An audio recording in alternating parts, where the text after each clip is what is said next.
Jika Islam itu rahmatan lil alamin, Mm-mm. rahmat bagi semesta alam, kenapa ada banyak negara Islam yang masih penuh konflik, bahkan tertinggal dibandingkan negara-negara baju yang kebanyakan non-Muslim?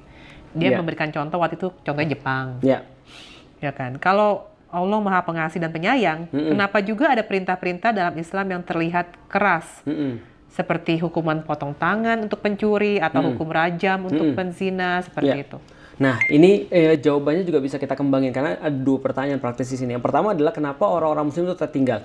Kalau kita baca sejarah, ternyata dunia Islam tidak selalu tertinggal.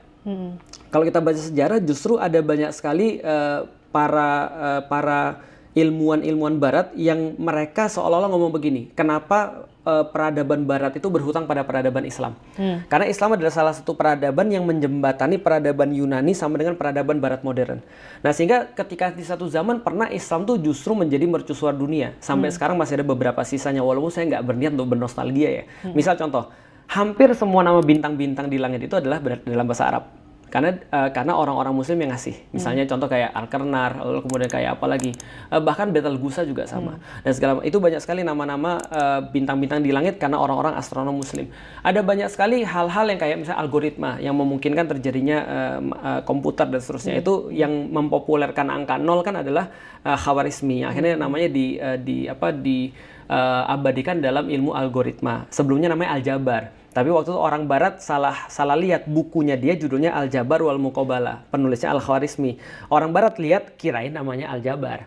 Akhirnya namanya jadi algebra, gitu nih, Al-Jabar. Tapi ternyata kita salah nih, namanya Al-Khwarizmi ternyata. Keren juga, baru tahu loh ini. Diganti jadi algoritma. Iya. Angka 0 yang memperkenalkan justru Al-Khwarizmi dari orang-orang India, diambil kemudian diperkenalkan di Barat sebagai angka 0 yang akhirnya menggantikan angka Romawi yang sangat rumit itu.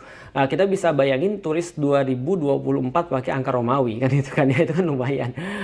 Kamera itu kan adalah bagian juga daripada pengembangannya Ibnu Al-Haisami misalnya. Ilmu apa lagi? Ilmu kesehatan, ilmu germ teori itu yang memperkenalkan orang Muslim, namanya Ibnu Sina. Ada beberapa yang lain juga kimia itu juga memperkenal Jabir Ibnu Hayyan. Alkimia by the way itu bahasa Arab juga.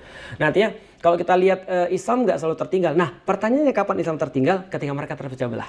Ketika mereka terpecah belah dan menjadikan persis seperti kata Rasulullah yang Rasul khawatirkan, menjadikan dunia sebagai tujuan mereka.